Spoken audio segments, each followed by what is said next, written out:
La iglesia debería ser un refugio seguro, un lugar donde la gracia, la verdad y la sanidad se manifiestan. Sin embargo, la realidad es que muchas congregaciones se han convertido en entornos propicios para el abuso, especialmente cuando en ellas se infiltran individuos con rasgos narcisistas y psicopáticos. Esto no es un accidente, sino el resultado de dinámicas espirituales, psicológicas y estructurales que facilitan que el abuso prospere bajo una apariencia de piedad. Uno de los factores clave que hacen de la iglesia un lugar ideal para el abuso es la estructura de autoridad que muchas congregaciones establecen. En muchas denominaciones y comunidades, el pastor o líder espiritual es visto como una figura casi intocable, alguien que actúa como la voz de Dios en la tierra. Esto otorga a ciertas personas un poder desproporcionado sobre los demás y crea una cultura en la que cuestionar a la autoridad se considera un acto de rebeldía o incluso de falta de fe.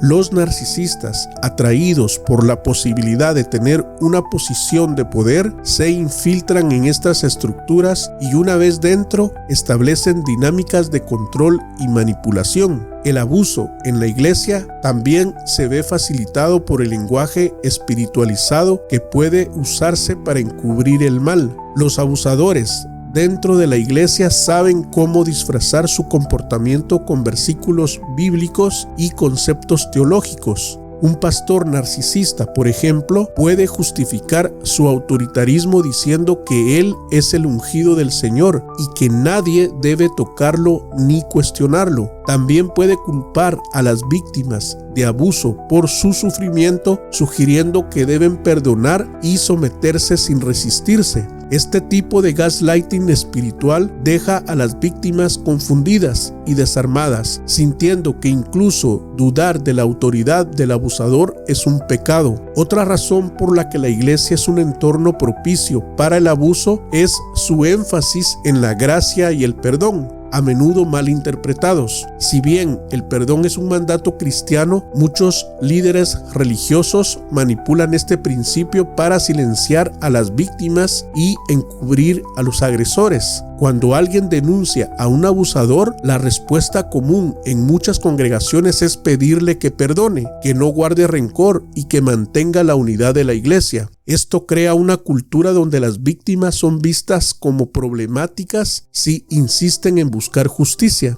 Mientras tanto, los abusadores encuentran protección en el discurso de la misericordia mal entendida, lo que les permite continuar con su comportamiento sin consecuencias reales. Además, la iglesia es un lugar ideal para el abuso porque muchos de sus miembros son personas vulnerables que buscan ayuda y esperanza. Las congregaciones están llenas de personas heridas con pasados difíciles y en busca de respuestas. Los narcisistas y abusadores ven en esta vulnerabilidad una oportunidad, pues saben que quienes buscan sanidad espiritual suelen estar más dispuestos a confiar en figuras de autoridad. Un líder narcisista se presentará como el Salvador, que tiene todas las respuestas, creando así una dependencia emocional en sus seguidores. Con el tiempo, esta dependencia se transforma en control y quienes han caído bajo su influencia pierden la capacidad de discernir el abuso que están sufriendo. Otro aspecto que facilita el abuso de la iglesia es la cultura de la lealtad ciega. Muchas congregaciones fomentan una mentalidad en la que se espera que los miembros sean completamente fieles a su líder o a la institución, incluso cuando hay evidencia de corrupción o maltrato. Se enseña que salir de la iglesia o denunciar un abuso es dividir el cuerpo de Cristo o tocar al ungido de Dios. Esta manipulación emocional mantiene a las personas atrapadas en ambientes espiritualmente tóxicos, donde el miedo a ser vistas como traidoras supera el deseo de buscar la verdad y la justicia. También hay un factor teológico que contribuye a la permisividad del abuso en la iglesia. Muchas doctrinas enfatizan la obediencia, la sumisión y la pasividad como virtudes cristianas, especialmente en ciertos grupos donde se espera que las mujeres y los miembros laicos sean sumisos ante la autoridad espiritual. Esta enseñanza mal aplicada prepara a las personas para aceptar el abuso sin cuestionarlo. Un pastor narcisista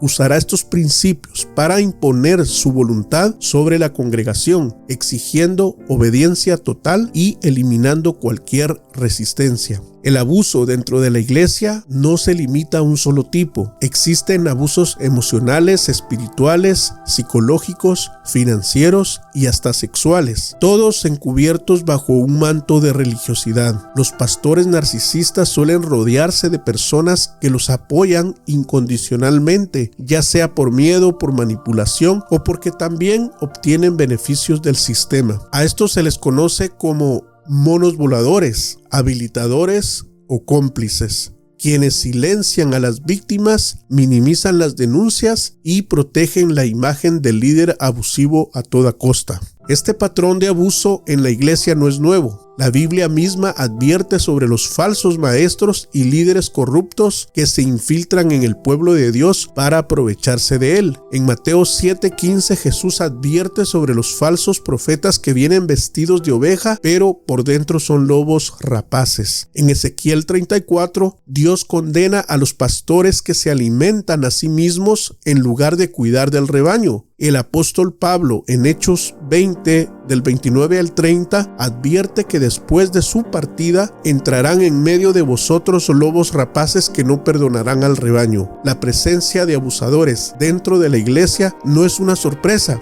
pero lo trágico es que muchas congregaciones han ignorado estas advertencias y han permitido que los lobos gobiernen en lugar de proteger a las ovejas. ¿Qué se puede hacer ante esta realidad? En primer lugar, la iglesia debe recuperar su compromiso con la verdad y la justicia. La idea de que confrontar el abuso es dañar el testimonio de la iglesia es un engaño. Lo que realmente daña el testimonio de la iglesia es encubrir la maldad y permitir que los abusadores sigan destruyendo vidas impunemente. La Biblia llama a la iglesia a defender al oprimido y denunciar la injusticia, no a proteger a los poderosos a expensas de los débiles. También es crucial educar a los creyentes sobre el abuso y sus dinámicas. Muchos cristianos no reconocen el abuso espiritual porque han sido enseñados a aceptar cualquier tipo de sufrimiento como parte de la vida cristiana. Si la iglesia quiere ser un lugar seguro, necesita equipar a sus miembros para que aprendan a identificar las señales de manipulación, coerción y abuso de poder. Finalmente, las víctimas deben saber que no están solas y que Dios no aprueba el abuso en su nombre. Muchos han sido heridos por líderes espirituales y han perdido la fe por la corrupción dentro de la iglesia. Sin embargo, el carácter de Dios no se refleja en los abusadores que usurpan su nombre. Jesús vino a sanar a los quebrantados de corazón, no a permitir que sean destruidos por falsos líderes. Su ira no está dirigida contra las víctimas que buscan justicia, sino contra aquellos que han convertido su casa en una cueva de ladrones. Si la iglesia quiere ser verdaderamente el cuerpo de Cristo, debe expulsar a los lobos y restaurar su llamado de ser un refugio para los heridos, no un escondite para los abusadores.